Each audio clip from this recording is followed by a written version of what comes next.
Helen, hi, this is Gil. So, I'm just bringing up a random video, a random one, a random blog. And this is a request from Eric Kennedy. And he's asking me about to make a video about my passion on working on cars and the different types of cars I fixed in the past. Well, this is just a quick one. It's like, where did my supposed to be called passion for working on cars come from? Well, it dates back to 1989. Well, it's like when how we call it, like when I was looking for a job back in 1989 and stuff. I didn't really know what I wanted to do, and so I saw this ad on the paper like saying auto tune-up technician, or just a job as an auto tune-up, earn $400 a week, no experience required if willing to train. And I thought it was a job. Yeah, okay. That sounded pretty good to be true, to be making $400 and we don't need to know anything about working on cars and stuff. So I went to this place, and it came out to be some office work, and it came out to be a school. So, but I figured I went for it. Decided I went for it because I was pretty confident in getting a job working on cars and stuff. But anyway, long story short, it never happened. I never got a job or anything. I graduated out of the school, never found a job, never found one. Back in the day, 1989, I was only 19 years old at the time. So I decided, why not just use what I learned in school to work on my own cars throughout the rest of my life, right? So, and here I am today in 2026 from 1989. Since that school, I made the best use of that knowledge up until now.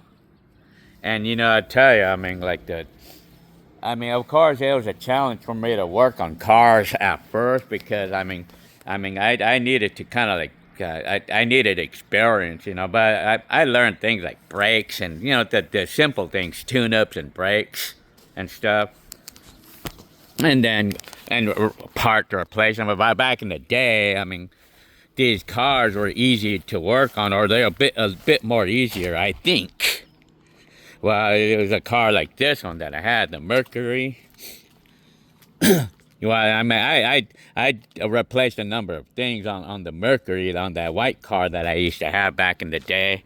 So I learned how to work on that car, and then I replaced the carburetor and stuff like that. I replaced the brakes, things like that. And then going on to the later years, I started making use of more of my experience. Or I started getting experience, and then I started doing things like, and then the Mazda had that had a blown head gasket, and so I went ahead and kind of figured I wanted to figure out how to do it, but one of those things too is like I kind of knew that over the years that my car, I knew that cars need to be maintained and stuff. And so that's when I had this thing about wanting to know how to do it, all that stuff. So because I wanted to avoid getting ripped off by the mechanic, and plus, I guess I started to develop sort of passion, on working on cars at that point. Because makes me feel happy that I completed the job and stuff. And I did it myself, especially things like when I would do things like replace the timing belt on my Mazda back in those days. It makes me happy that I'd done that, and that I don't have to worry, and then low stress about not needing to worry about it anymore, things like that.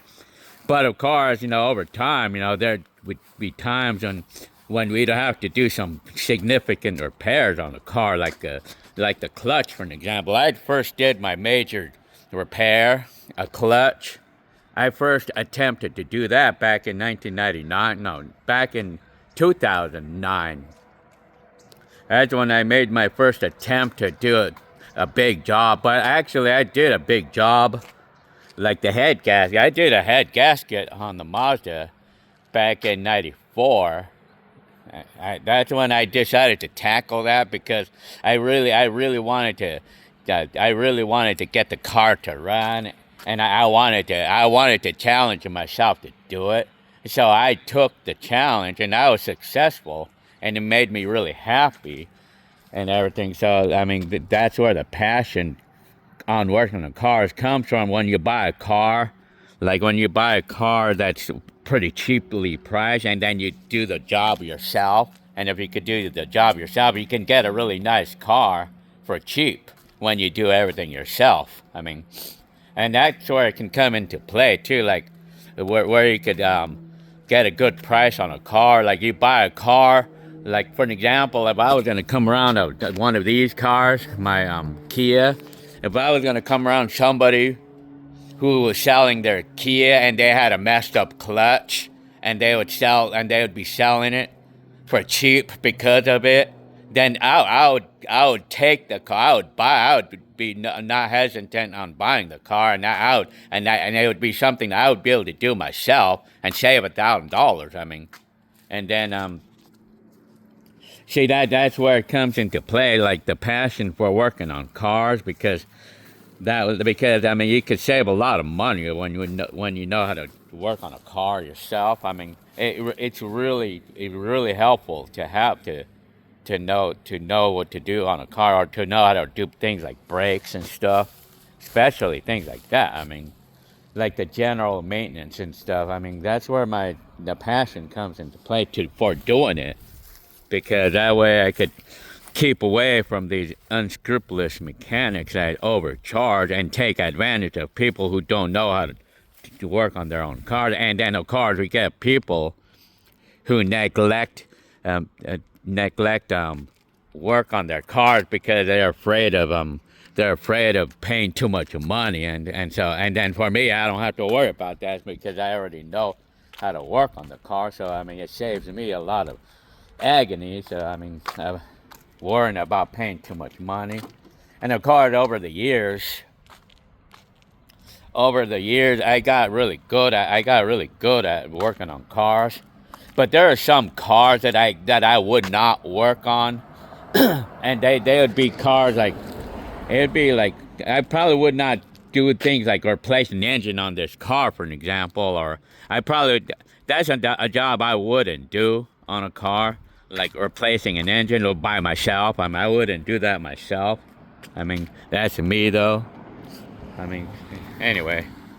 Well, you know, some cars that's really difficult to work on are like back in the day, it was kind of known back in the day that import cars were harder to work on back in the day because like parts were harder to get to and stuff like that. But like back in the day, but I don't know how they are today. I never really like looked at that, but I mean, American cars were actually kind of known to be easy to work on back in the day. It was advertised, or it was known to be that way. I mean, so yeah, I mean, but you know, it can be pretty stressful working on cars too, because like it's like sometimes like you're gonna spend hours working on a car, and then you have to pray that you did it right, you know, that you did it right. I mean that, or like the part you buy, like you have to pray that it's a good part or that it came out to be good or whatever. I mean, but in today's times though, you know, like I've heard it that I mean, you should not buy electronic parts or electrical parts, like such as anything that's electrical on a car, like through the aftermarket. You don't want to do those aftermarket, because I always hear that they always fail. Like such as, like, you know, let's say like the map sensor on a car, like they fail all the time. Like the aftermarkets always fail. I mean, and then, you know, I've been through that, and I bought a couple of aftermarket parts, and I did have one fail on me, and so decided that I'm not going to do that anymore. So anyway,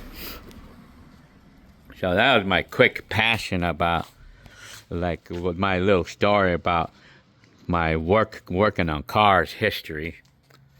Okay, I'll see you on the next video. Yeah, today is January 23rd, 2026.